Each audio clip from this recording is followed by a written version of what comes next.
오늘 우리가 출애굽기 41번째 시간으로 진정한 가족으로 라는 제목으로 같이 말씀을 나누도록 하겠습니다. 모세가 시내산에 가까이 진을 치고 있을 때 모세의 장인 이드로가 모세의 아내 십보라와 그 두 아들 게르손과 엘레에셀을 데리고 모세에게 찾아옵니다. 모세가 장인의 집으로 40년의 세월을 보내면서 하나님의 부르심을 받아 애굽으로 돌아갈 때 분명히 모세의 아내와 두 아들도 같이 갔죠. 같이 가던 도중에 그들이 다시 그 장인에게로 모세가 돌려보냈습니다. 그리고 그 형 아론과 자신만 애굽으로 내려가서 하나님의 사역을 하게 돼요.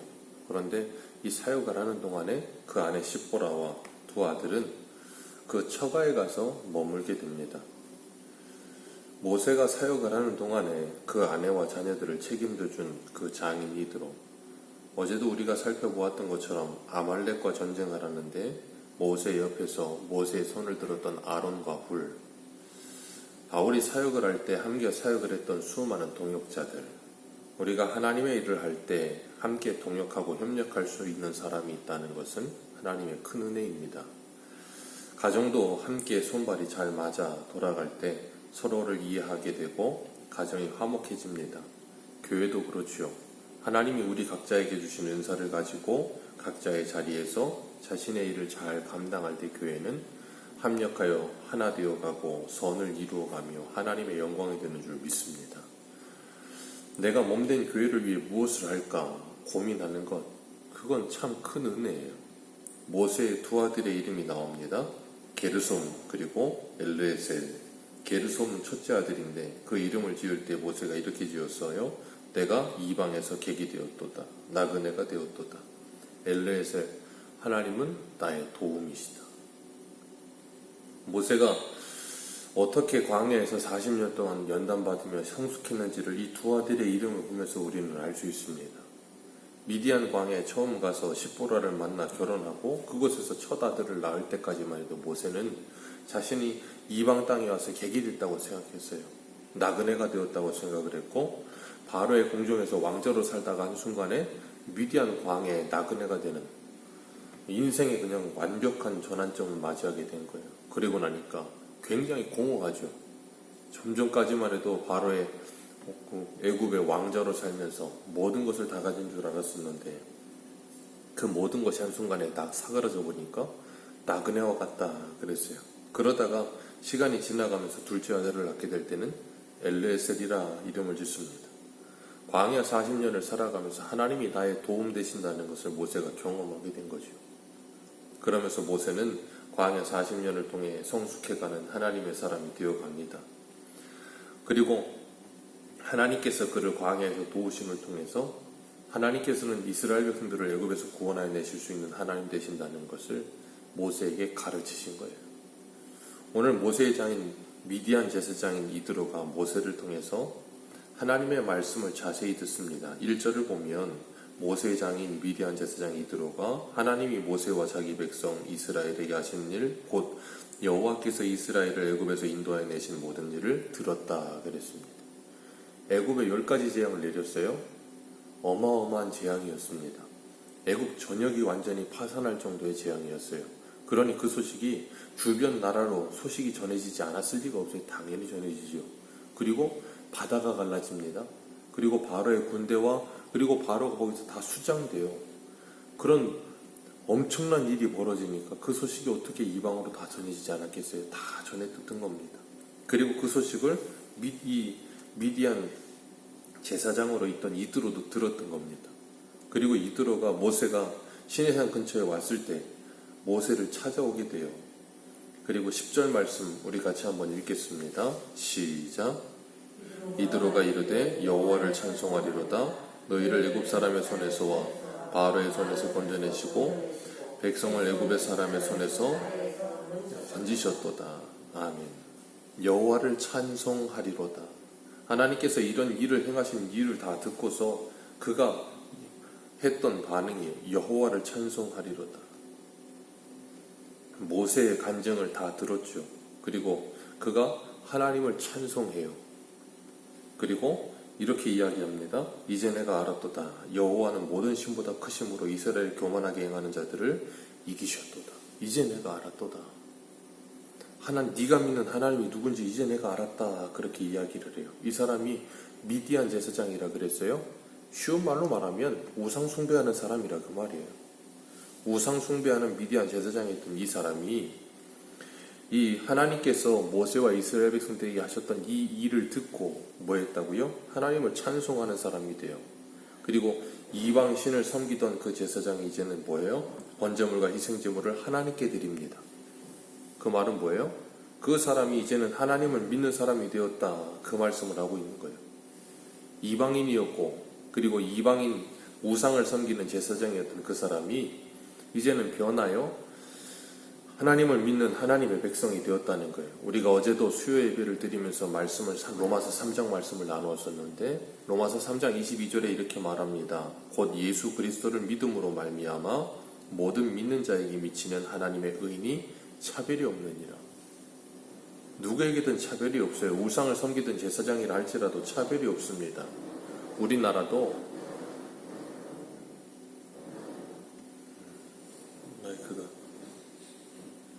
우리나라도 이 절에서 스님을 하시다가 예수를 믿고 그리고 목회자가 되신 분들도 있어요.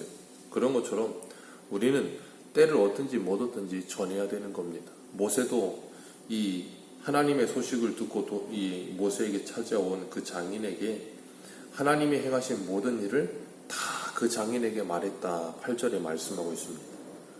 하나님이 그들에게 행하신 모든 일 그리고 자신이 경험한 하나님, 내가 만난 하나님을 간증하는 것과 같은 거예요. 그렇게 장인 이드로에게 그 모든 일을 다 고하고 그가 그 소리를 듣고 나서 하나님께 찬송을 하게 되는 놀라운 은혜가 있듯이 오늘도 하나님께서는 우리를 통해 우리 주변에 우리 가족들 그리고 우리 주변의 사람들을 구원하시기를 기뻐하시는 줄 믿으시길 바랍니다. 분명히 이 하나님에 대한 소식을 이드로만 들은 게 아니에요. 우리가 어제 살펴봤던 아말렉도 하나님에 대한 소식을 들었습니다. 그런데 아말렉은 그 소식을 듣고 하나님의 백성들을 공격하지만 이들은 그 소식을 듣고 하나님을 찬송하는 사람이 되는 거예요. 그렇기 때문에 우리가 잊지 말아야 될 것은 내가 하나님의 말씀을 들을 때 그 말씀을 어떻게 듣고 있는가 한번 생각해 봐야 되는 것입니다. 우리 8절 말씀 같이 한번 읽겠습니다. 시작. 모세가 여호와께서 이스라엘을 위하여 바로와 애굽 사람에게 행하신 모든 일과 길에서 그들을 만난 모든 고난과 여호와께서 그들을 구원하시니를 다 그 장인에게 말하되 이드로가 여호와께서 이스라엘에게 큰 은혜를 베푸사 애굽 사람의 손에서 구원하심을 기뻐하였다. 그리고 10절에는 여호와를 찬송하였다. 그리고 12절에는 그 여호와께 번제와 희생제물을 드렸다. 한 사람이 하나님의 말씀을 듣고 변화되어 구원받고 하나님께 예배하게 되는 모습을 우리가 보게 됩니다. 하나님 앞에 예배와 교제의 삶이 시작되는 거죠. 그 사람의 인생에 변화가 일어난 거예요. 그래서 11절에 고백하기를 여호와는 모든 신보다 크심으로 그 소식을 듣고 내가 이제 알았다. 여호와는 모든 신보다 크시다. 그 하나님만 참 신이시다 하는 것에 대한 분명한 이해가 생겨난 거예요. 내가 이제 알았다. 그리고 이 이드로가 이제는 뭐예요? 모세와 함께 하나님께 제사하고 그 앞에서 모세와 장인과 그리고 장로들과 함께 떡을 떼며 떡을 먹는 사이가 되었다 그랬어요. 이것이 바로 진정한 가족이라는 거예요. 예수 그리스도 안에서 진짜 가족. 그 전에는 혈연 관계로 맺어져 있었지만 이드로는 그 미디안의 신을 섬기는 사람이었고 모세는 하나님을 믿는 사람이었어요. 그러니까 한 혈육적인 가족은 되었었지만 한 가족 공동체로 묶여는 있지만 전혀 다른 세상을 사는 거예요. 가치관도 다르고 세계관도 다르고 말도 통하지 않고 그러니까 말 그대로 동상이몽을 살아요. 혈연적으로는 연결되어 있는 가족이긴 한데 진정한 가족같이 느껴지지가 않는 거예요. 그런데 예수 그리스도 안에서 진정한 가족이 된다는 건 같은 것을 바라보게 되는 거예요. 하나님의 나라를 꿈꾸게 되는 거예요. 가치관이 같아지고 세계관이 같아지고 그러다 보니 뭐 하겠어요? 자연스럽게 말이 통하는 거예요. 그게 진정한 가족이 되는 거예요. 그렇기 때문에 신앙 안에서는 세대 차이라는 게 사라져요. 신앙 안에서는 세대의 차이라는 게 사라지고 진리 안에서 하나가 될 수 있는 겁니다. 우리가 예수 그리스도 안에서 같은 신앙을 가지게 될 진정한 가족이 되어 예수님께서 마태복음 12장 50절에 이렇게 말씀하십니다. 누구든지 하늘에 계신 내 아버지의 뜻대로 하는 자가 내 형제요 자매요 어머니니라 하시더라. 내 아버지의 뜻대로 행하는 자라야 내 가족이다 라고 말씀하세요. 그러지 않으면 영원한 가족이 될 수 없다는 거예요. 하나님의 살아계심과 일하심을 듣고 지금까지의 삶의 자세와 모든 방향이 바뀌어진 사람, 그리고 그 하나님을 찬송하고 예배하는 사람이 된 이드로.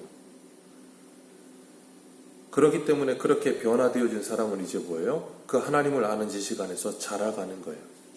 이드로가 11절에 내가 이제 알았도다 하는 것처럼 이제 알았으니 뭐예요? 그 여호와 하나님을 더 알기 위해 더 풍성히 하나님에 대해서 알고 싶어하는 마음이 생겨나는 거죠. 욥이 고백하는 것처럼 내가 귀로만 하나님을 들었었는데 이제는 눈으로 하나님을 보나이다 하는 것처럼 우리가 하나님을 귀로만 듣고 성경에서만 만나던 그 하나님이 내 삶 속에서 경험되어지고 만나게 되어질 때 그 하나님에 대한 지식이 뭐예요? 풍성해져 가는 거예요. 내가 이제 알았도다. 성경 속에서 내가 읽고 알았던 그 하나님을 내가 체험하며 이제 알았도다.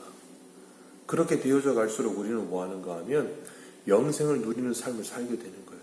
요한복음 17장 3절에 영생은 곧 그 하나님과 그 하나님 보내신 아들 예수 그리스도를 아는 것이 영생이에요. 그 아는 것이 뭐라 그랬어요? 경험하는 거예요. 그냥 지식적으로 아는 게 아니라 경험적으로 알게 되는 거예요.